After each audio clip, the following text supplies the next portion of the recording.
You are live, audio and visual.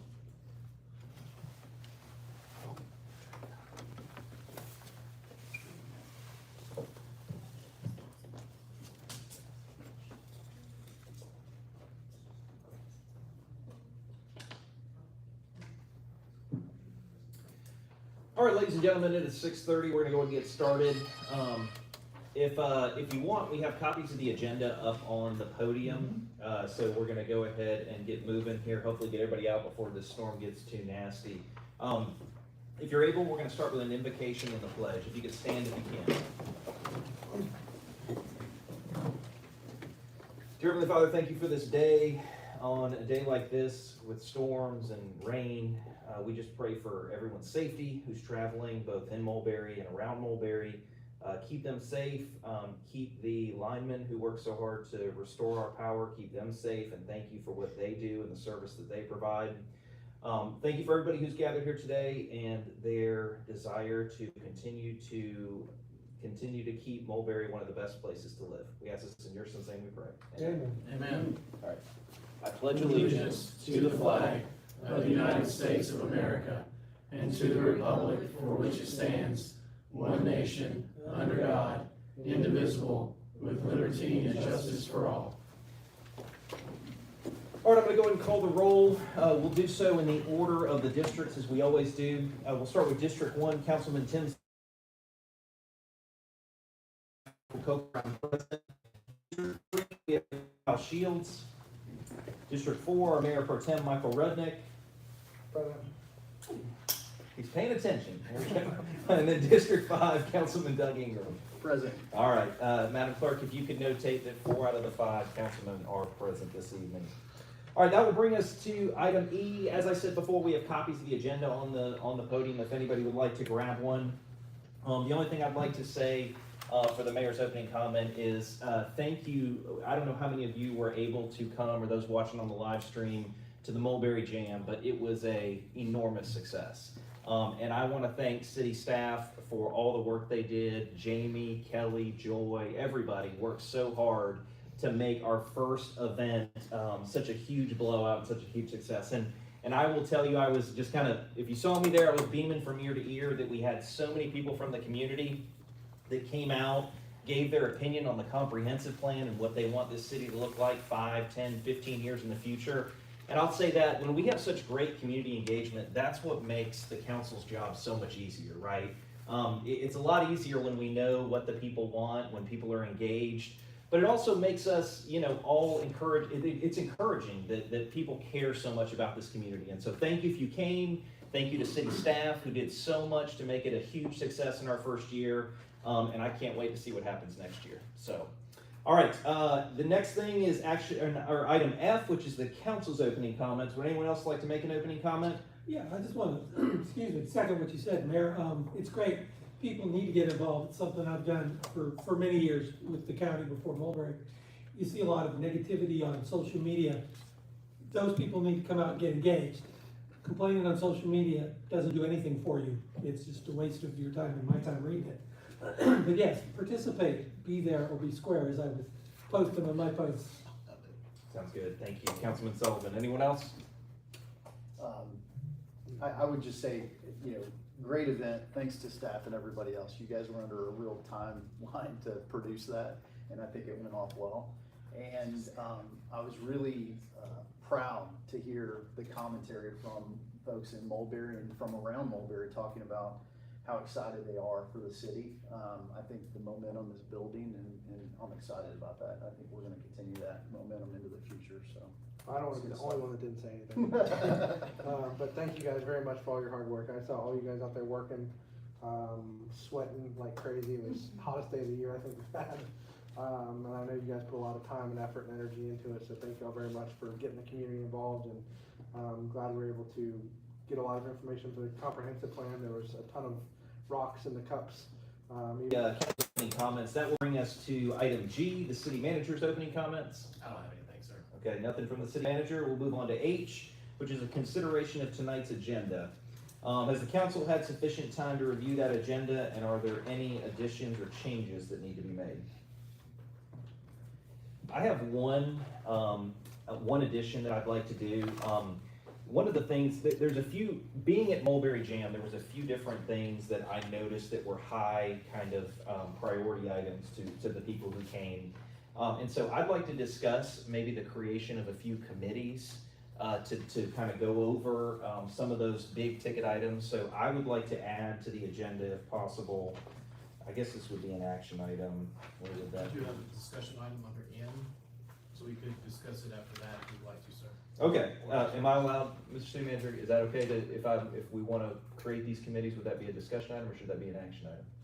You can discuss it under discussion items, you can act on it under action items. Or you can discuss it under action items and then act. All right, then let's, is the council have a preference of how we do that? No. I say just put under action items and knock it out together. Yeah. All right, so let's do action item Q, that'll be C.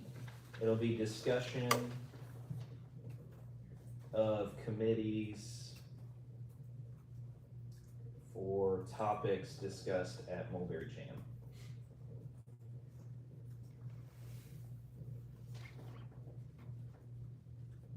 All right, that is the only addition that I had. Is there anything else that needs to be added or removed on this agenda?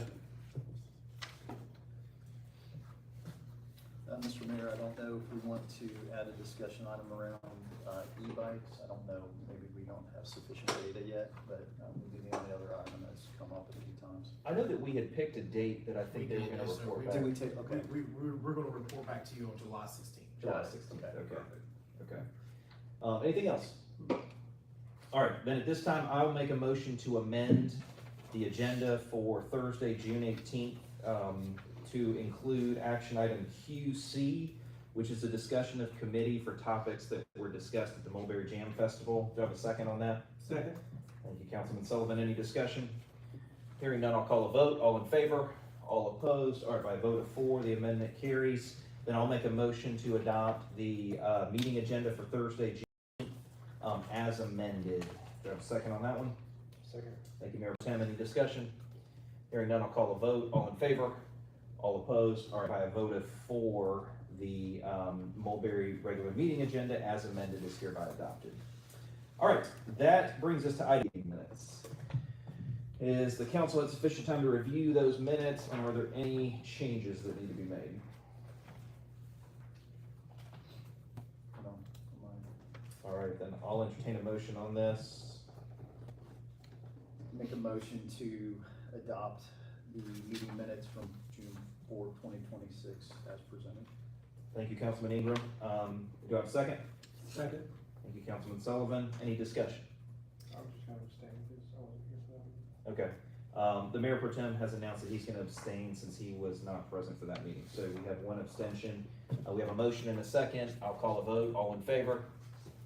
All opposed? All right, by a vote of 3, the motion carries, and the regular meeting minutes for Thursday, June the 4th, 2026 are hereby adopted. All right, that will bring us to item J, reports and presentation, Sardis Church Road Sidewalk Improvement Project. We'll turn it over to the city manager for this discussion. Good afternoon, Mayor and Council. Can you go back one slide real quick? So, this was actually came in as a citizen concern from a high school student, and it went to Councilman Rudnick, and he reached out to us and he says, you know, have we noticed that there's this big sidewalk gap between the roundabouts, and kids are walking in people's yards, and they'd like a safe place to walk.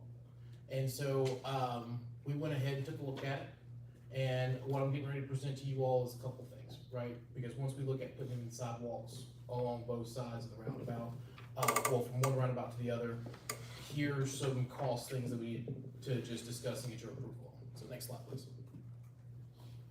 The first thing is that we're discussing 2 different segments. One segment is not just construction, but it's design and construction, because there's some drainage things that we need to be aware of and fix. So on the northern side, there's an additional cost. That cost would be to design the sidewalk area, and it'd be a 5-foot sidewalk for 1,949 linear feet along Sardis Church Road on the north side, to extend from one cul-de-sac to the other and make it ADA compliant. This design cost will be a lump sum of $27,000, and then right-of-way survey of the shoulder for about $5,000. And then when it says reimbursement fees, those are fees to where, like, if we were to make any changes to it, that would be the cost of what those changes would be outside of this initial fee that's listed before you. Next slide, please. This is the segment that we're talking about, and I got distorted a little bit, but what we're looking at is design and construction on the south end where the green line is. This would be the just pure construction, both around the same linear footage, about 49 square feet, linear feet. But can you go next slide?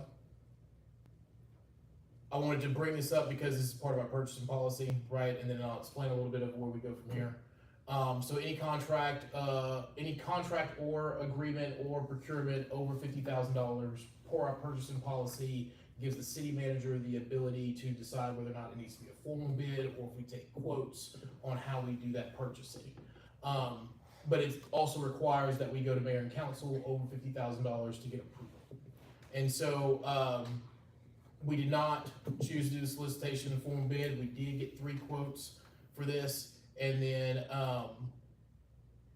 this is not one of those situations where lowest cost wins, because that's what our purchasing policy says. It's up to our determination of whether or not it's lowest cost or if there's an added benefit to give a better benefit to the city. So a lot of times you'll see when people talk about, like, they do contracts, they do bids, most times people reference public works projects because those are highly regulated versus just any other RFP or RFQ process. And then they go back to what the local purchasing policy says. So I wanted to highlight that before we get to this next part, only for the pure reason of it could be, you could see this in any other form, right? This is just a section that we've never talked about on the purchasing policy, and this is a big purchase for us.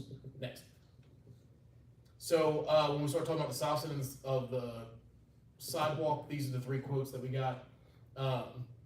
As you can see, one quote that we got was $160,000 and some change. One was $143,000 and some change, and then the lowest was $92,000 to construct the south side. Next slide, is that the last slide? So the formal request is that staff wants to recommend for your approval for us to move forward with DAF Concrete Incorporated to go ahead and start working on the south side of it, and then approve for us to move forward with the design of the north side, and then we'll come back depending on the number. Again, if over 50,000, we'll come back. Under 50,000, we'll just go ahead and start construction for the north end. I think your microphone's bouncing on it. Mr. City Manager, I just have one quick question. So is there, obviously, so this will be all in the right of way, so there's no right of way acquisition? There's no right of way acquisition. We're just doing a survey to verify that. Yeah. That could change, which is why that stipulation's in there of what the additional cost would be. If anybody had to come back out there are changes, but we're just doing this for the survey and then design of it. It's a kind of straightforward design. We believe that we have the right of way with inside of it. It's just, we just need to make sure that the drainage is proper. So For the city manager. Is it just, or is it south side design and sidewalk for the? this current proposal, our request is to do just the construction on the south side and the design for the north side. Okay. Then we'll come back and do a quote for the construction on the north side. Good deal, I was gonna ask to do that, I thought the 2 of them both was quite expensive. Yeah. Do one year, do one the next, feel a bit frugal with our money. Yes, sir. And so the total cost is at $92,000 for the south side construction plus the 27 and some change for the survey for the north side. Okay. Any other questions from the council? So it's 92 plus 27? Yes, sir. Is it? Okay, gotcha. I have one question. Can you go back to the map? I just wanted to make sure I understood the project. There's a. Yeah, when it got distorted with the lines a little bit. Did it? Okay. Yeah, so if you can see on the north side of that, So that's Seconder in the bottom left-hand corner, right? I'm pretty sure that's somebody's house. Or, sorry, not in the bottom left, but maybe just to the right of that large gray strip. Is that, what are we looking at there? Oh, you got the map, okay. Yeah. Never mind, we have better map. Yeah. Okay. So we're talking about doing the south side first. So that's secondary right there.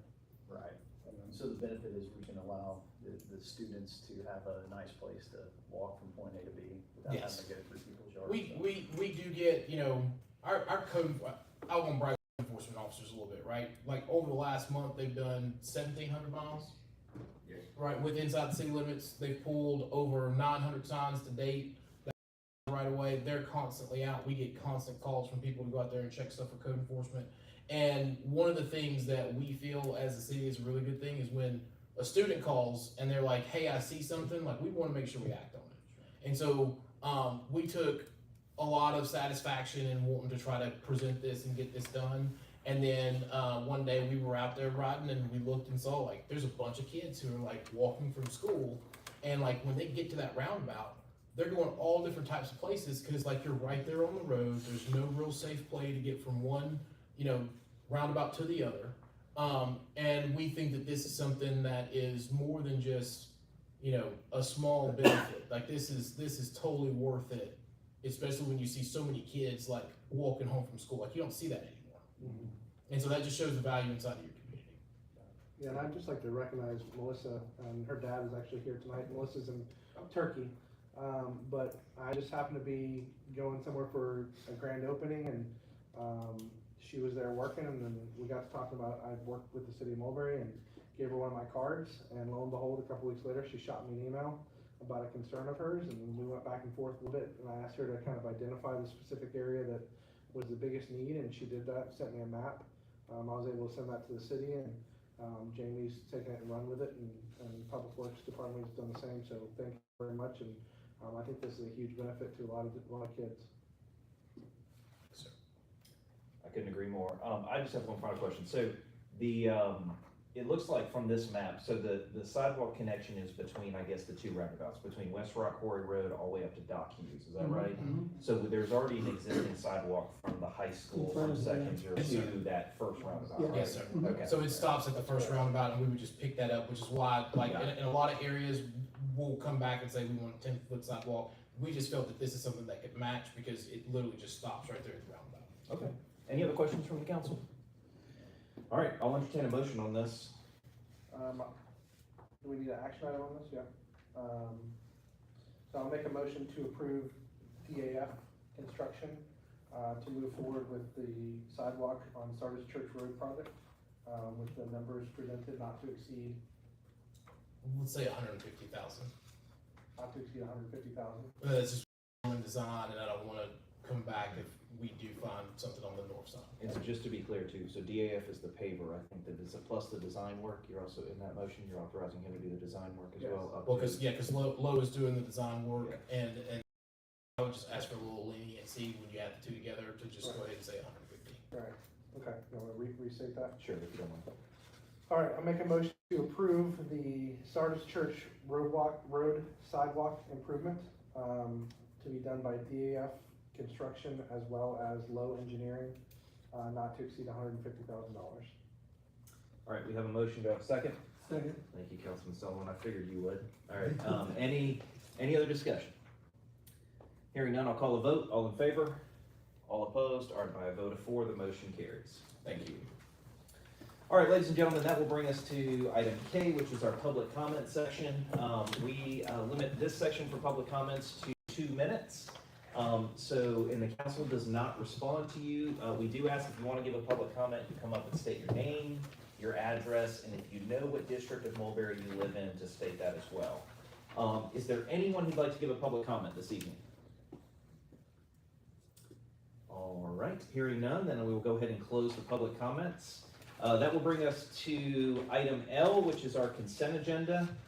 We have 3 items on tonight's consent agenda, 3 ordinances, ordinance 2026-05-171, 2026-05-172, and 2026-05-174.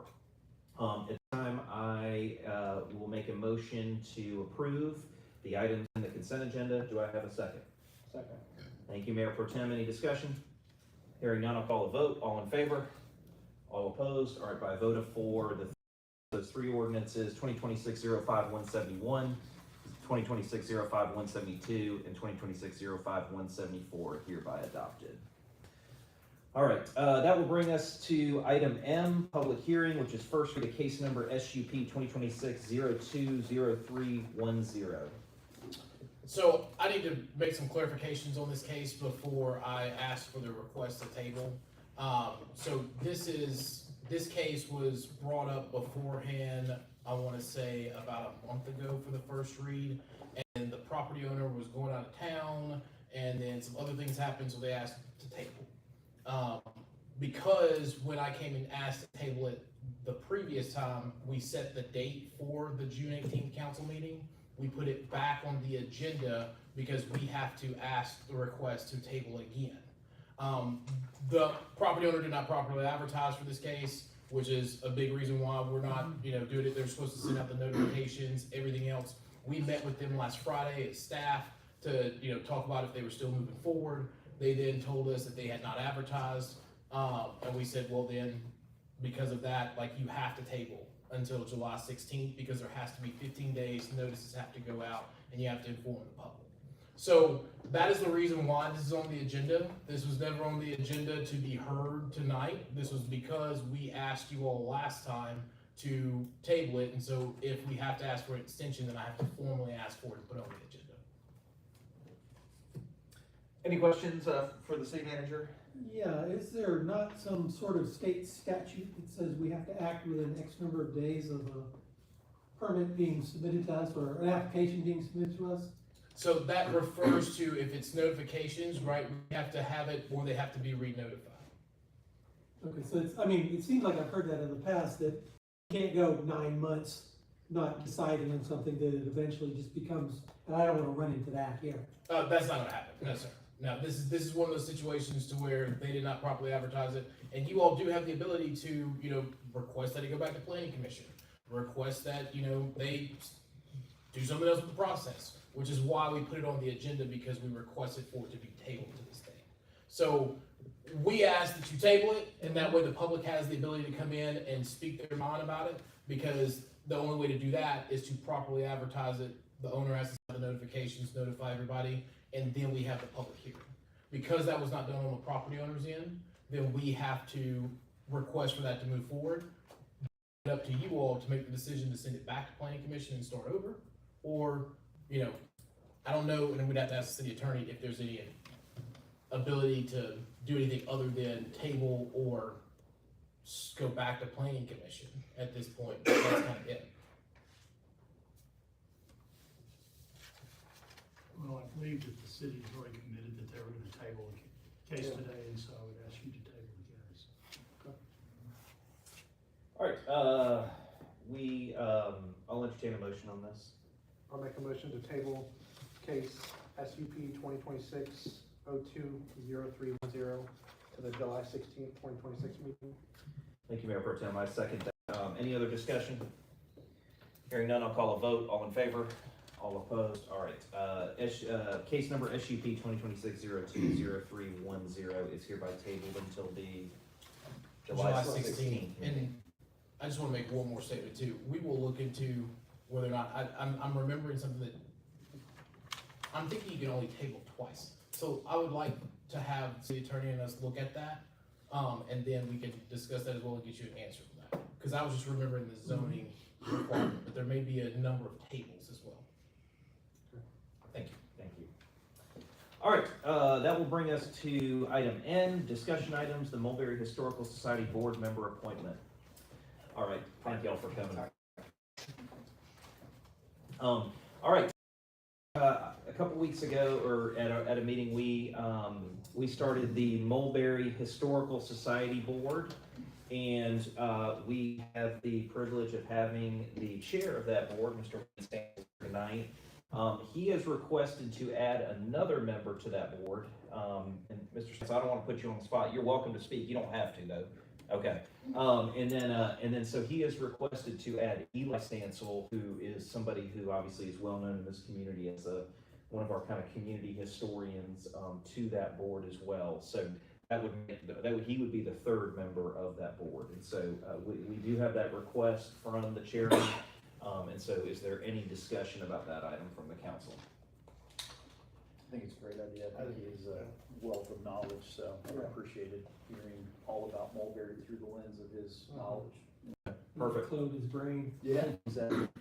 All right, then I will make a motion to add Eli Stansel as the third member to the Mulberry Historical Society Board. Do I have a second on that? Second. Thank you, Councilman Ingram. Any discussion? Hearing none, I'll call a vote. All in favor? All opposed? All right, by a vote of 4, Eli Stansel is hereby added as the third member to the Mulberry Historical Society Board. Thank you for your service, what you're doing for the city. All right, that will bring us to item O, a first read of ordinance 2026-06176. Mayor, Council, good to be here to talk about this with you.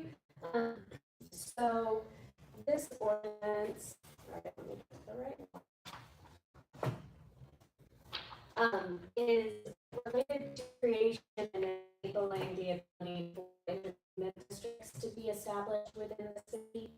So the entertainment district is usually designated in a mixed-use or commercial area. It usually allows pedestrian-oriented activities, different civic engagement, special events, and it also permits outdoor consumption of alcohol beverages. So what before you tonight is, oh yes, we have the slides, is just to enable this so that in the future you all could establish via resolution an actual district. There's likely one that will be coming before you soon. So the idea is it helps promote economic development within the community. The ordinance itself establishes criteria for consideration. So what's the ownership like? Is it multiple property owners, which is more difficult to kind of coordinate and regulate? Is it one owner? You know, is this actually in the interest of the city? How do you ensure that it's safe? Is there enough law enforcement to monitor it, or will private security be provided? And those sorts of things. So any district would come before you for consideration based on a set of criteria that staff assesses and provides recommendation for you. Any questions from the council? So this is just to, No, that's next. this Like I is, said, there's no map this time. this is to provide specific areas. This is just to. This is just so that you could enable it, and if Right. one comes, we would have a set boundaries and map to represent it. Okay. And when, I do have a quick question on I see the criteria for consideration, so that criteria is already established or? Yes, this ordinance establishes 1, 2, 6 different criteria. Around those items. Yes, those are just a summary. And I suspect that's probably modeled after similar entertainment It is. districts. It is. One special thing though is, we have separation requirements from schools, religious institutions, college campuses. The state has already enabled it so that the local government can reduce that down in the event that it's not going to create any conflict. So you can reduce it to 0. The exception would be for housing authority properties or alcohol treatment centers. You can adjust that proximity. That would be a shame. Yeah. Any other questions from the council? All right, do we need a public hearing on this? Yes, this is a public hearing. Okay. All right, ladies and gentlemen, we are having a public hearing on ordinance 2026-06176. We open up the floor for 10 minutes for those that want to speak in favor of the ordinance and 10 minutes for those who would like to speak in opposition of the ordinance. So at this point, I will open up the public hearing for anyone who wants to speak in favor of ordinance 2026-06176. Hearing none, I'll go ahead and close the public hearing for those who want to speak in favor of ordinance 2026-06176. I will open the public hearing for anyone who wants to speak in opposition of ordinance 2026-06. Hearing none, I'll go ahead and close the public hearing for that ordinance, and that will conclude the first read of ordinance 2026-06176. All right.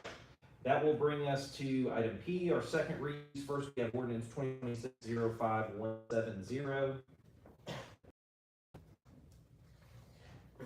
Mayor, Council, so these second reads are all items we've seen previously. So what I'm bringing before you will just be any change that has been made since you first heard it. As far as this, the main update we did was adjust the overlay boundary. So you'll see in this first slide, there's the June 4th boundary. And if you'll note on the next one, you'll see that we've expanded it east towards the county boundary so that all of those properties will be considered part of the equestrian overlay. Yeah. And so this is to accompany the creation of this district within this revision. Is there any questions for Ms. McQuaid about ordinance 2026-05170? I have a couple of other minor things. Oh, I'm sorry. I No, didn't it's mean to okay. interrupt you. It's okay. And then, so updates from the first read, we noticed that in the land use table, greenhouses or plant nurseries as well as landscape supply, we adjusted that to a permitted use within the RA 200 district, since those are kind of agricultural uses that more closely align to that. So it removes a burden from applicants who want to operate those types of businesses. And then we just made some clarifications to the architectural standards chart based on feedback we received related to the standing seam metal or architectural shingles as the material. And then we also added the minimum roof pitch of 6 to 12 or 8 to 12. And I think that should be it for these. Good, okay, No, sorry about that. sorry. I didn't mean to cut you off. You're okay. You can just shut me down if I ever cut you off again in the future. All right, any questions from the council? All right, hearing none, I will make a motion to adopt ordinance 2026-05170 as presented. Do I have a second? Second. Thank you, Councilman Ingram. Any discussion? All opposed? Ordinance 2026-05170 is hereby adopted.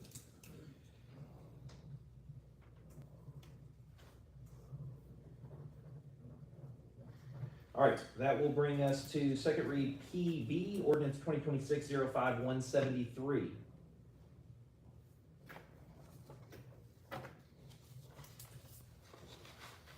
So this is an update to the business chapter for the city of Mulberry.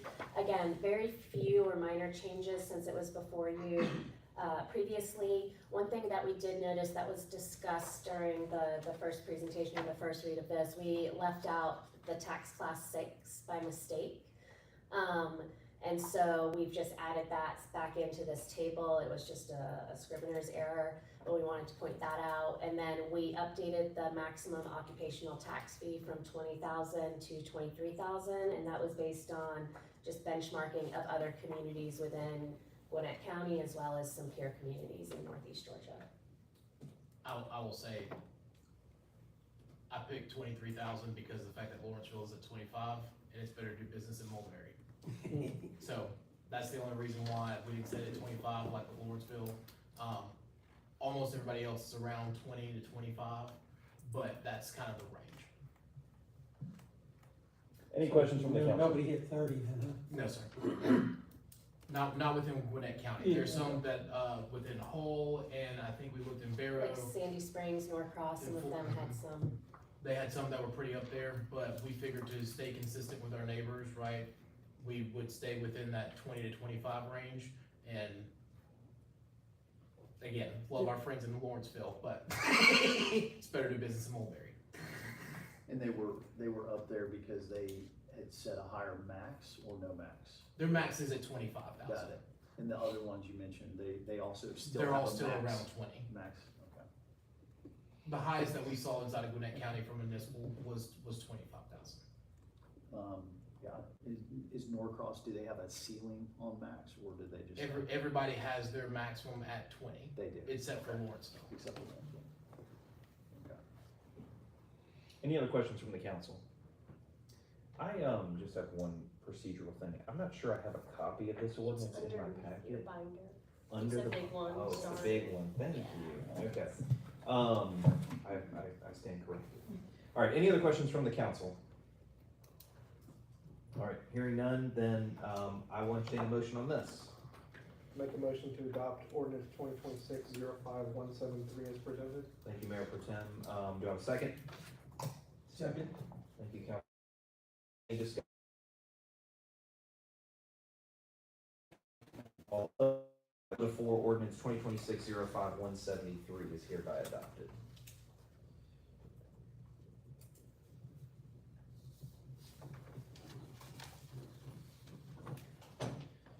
Should have never doubted you, Joy. All right, here we go. Next is second read of ordinance, item C, ordinance 2026-05175. Yes, so this is an update to the telecommunications ordinance for the city, and this is in relation specifically to small cell technology. Since it was before you last, there were a couple of minor changes. We adjusted the height, distance, or the separation distance for co-location verification to 500 feet, so that's verifying that there's not another co-location site within that distance. We reduced the height from 20 feet to above the structure to 10 feet, which is consistent with the federal regulations. And then we just removed additional county or irrelevant code references, since this was something that we adopted from Gwinnett County when the city first incorporated. Any questions from the council on this one? All right, hearing none, then I'll make a motion to adopt ordinance 2026-05175. Do I have a second? Second. Thank you, Mayor Pro Tem. Any discussion? Hearing none, I'll call the vote. All in favor? All opposed? All right, by a vote of 4, ordinance 2026-05175 is hereby adopted.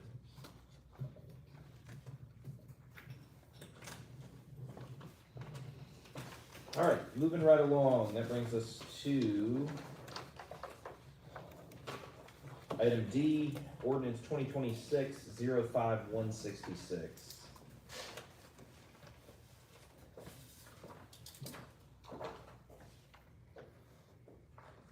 Hello again. This is the second read for an amendment to the Jackson MC franchisee agreement that we had done beforehand. This original proposal was presented to you all in a request to add commercial, not just residential.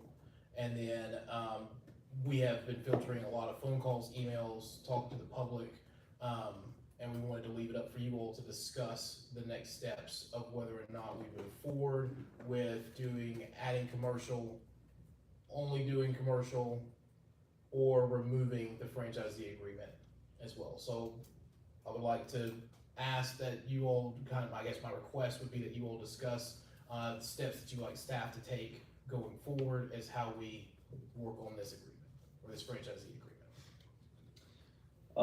Any questions initially from the council for this? This is one of those things that when the franchise fee agreement was passed with Jackson EMC, I think that many of us were surprised that it was put on the bill the way that it was. And obviously, one of the reasons is to hear from our constituency.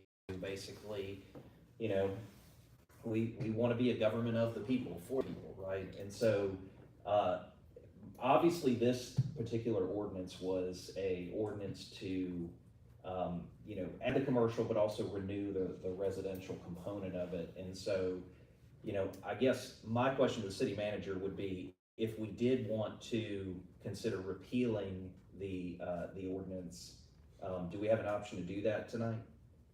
You want city attorney, city manager? I mean, city attorney. Thank you. Yes, sir, you can do that. You've given notice that you were gonna review the commercial as well as the residential. I would suggest to you, and I have prepared, if you desire, a substitute, an amendment to 2605-166 that you could vote in the affirmative for if you would desire to. It would, it's my understanding that if you want to go ahead and not have commercial, and you don't want to leave that leg that's left from ordinance 2025-135, that I would suggest that you amend the ordinance that is on a second read tonight, the 2605-166, and by striking the language that's previously there and adopting the language that I've just passed out to you. And that would repeal 2025-01 135 in its entirety, and you would not adopt a franchise fee for commercial.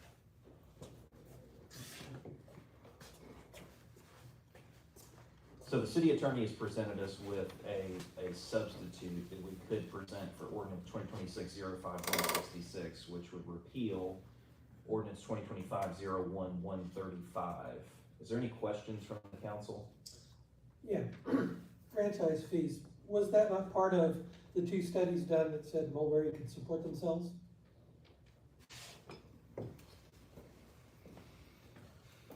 So the short answer is a Jackson AMC franchisee fee was never included in the KV study. Specifically, but did they include franchise fees? They did include franchise fees. We currently receive franchise fees for Comcast. And so that was inside the KV study to receive it. I will add that franchisee fees are normal amongst cities. Most of them do it, which is why it didn't necessarily raise a red flag for us. The first read was before I got here and most of our current staff. But that still being said, we went back and looked at the study, and this was not, a Jackson EMC franchisee fee was never envisioned in the original study for this. And so looking at what our numbers are, how our revenues are, and you'll see with our last budget amendment, because of our expansion in a little while, that we are perfectly fine with this being removed. Second question, we're getting franchise fees from Comcast. Is that on the Comcast bill that people see Mulberry franchise fee? And if they start complaining, are we gonna take that away too?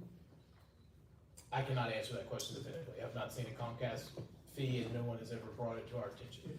We do also have one with George Power as well, and each franchisee fee agreement is slightly, there's a variation. I think, Councilman Sullivan, what I would say is that, I think there's two things. One is that the utility can choose to put it on the bill, or they can make it a cost to do a business, right?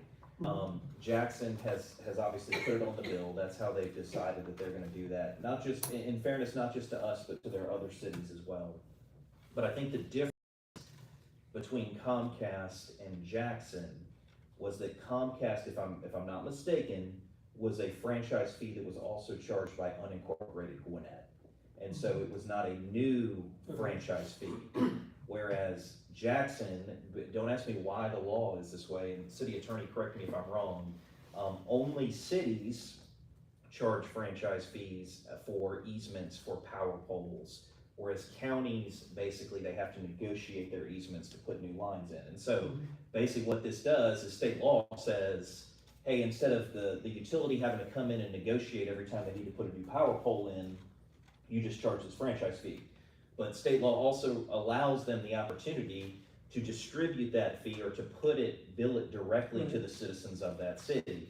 And so obviously, when this was contemplated and put on, I don't think we expected, we were maybe more hopeful that it would be just a cost of doing business. But that was not Jackson's understanding. And so theoretically, this is now a new fee that our residents are paying, unlike the Comcast franchise fee. I don't know, is there any other discussion about that? Any thoughts? Well, it makes me curious though, if we're doing Comcast, I have AT&T, am I paying a fee that I don't know also? Or are we gonna talk to AT&T at some point? It seems unfair to penalize Comcast subscribers, where if you're in Spectrum or you're on AT&T, you're not paying, excuse me, not paying a fee. So I'll explain it this way, right? So, similar to what Mr. Mayor was saying, was that state statute says that, cities can charge a franchisee fee for anybody inside the right of way, road maintenance, or anything for having those utility trucks up and down, and in lieu of paying for permit fees or any form of easement that they would need. It also prohibits counties from charging a franchisee fee for everything but telecom communications. So if you were already out here, you already were paying, if there was something itemized on your bill, some form of a fee for Comcast, AT&T, or any other provider that would have ground wire. So other places in the metro area, Google, anyone who's running fiber or anything of that nature. So I think that was the thing where the future conversation comes in, is that things that were not contemplated inside of the original KV study. Fee for gas, any other form of utilities inside the right of way. We can look at this, the small cell fall in this or not, because they are operating inside the right of way. And then there is a different conversation for us than it would be with any other local government, because of the fact that usually you look at a prior right situation when it comes to the ability to charge for an easement, which is why if you look into county areas where there were no previously power poles, no utilities ran or anything like that, they purchased the easement from there. The power poles were already out here before we got here, right? So they already have a prior right and the ability for a prior right. Again, I do say that for what it's worth, this is not a hill on the staff side that we just feel is, we think that it's better to just give the fees back to the citizens. Any other questions or thoughts from the council? Yeah, I have a couple. So there was a contemplation for the residential franchise fees, but the commercial, had we already ratified both residential and commercial? No, sir. Okay. So the thought process was this. Jackson EMC has 30 other local municipalities that they operate this under. This program started with them 20, 30 years ago, 20 years ago. It's a template. They sent us the template. We took a look at it, came back to us and said, hey, you know what? Like, we know that we would like to work with y'all. We service 99% of the city. Consider adding the fee for commercial.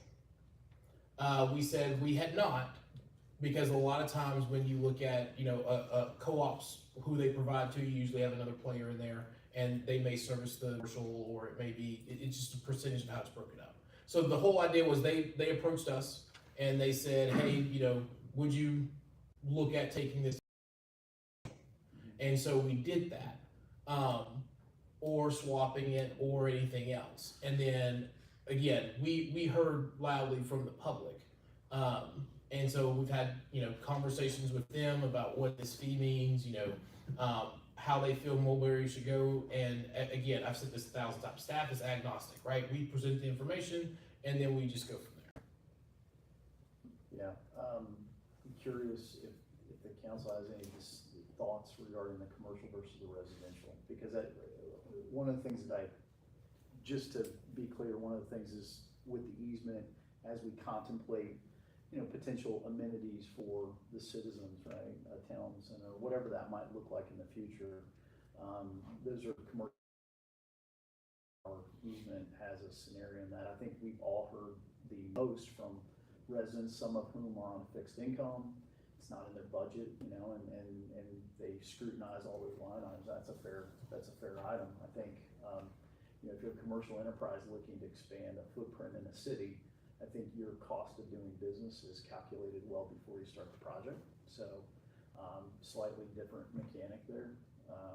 My concern, because I spoke on this last time, my concern on this issue has always been the same, which is when I see 98% of the other municipalities in the state of Georgia charging this element, it does give me pause, because I know from a budgetary standpoint, we as a city just need to be very careful. And so I think that, one of the things that I've talked with staff and all of us about is just, do we have the ability to still be fiscally prudent and pragmatic as we try to navigate through the first years of the city? And the answer that I've heard from everyone and through the research you and staff have done is that this is something, I think this is a big win for the citizens, from, certainly from folks that are on a fixed income. And so I think we're trying to do our level best to honor the wishes of the city when it was created, which is, not charging additional taxes to the citizens. That's two issues for me. One is just, can we be fiscally prudent? And once we have done this, I guess maybe to you or to the city attorney would be, once we've enacted this and rescinded it, if we find in a future scenario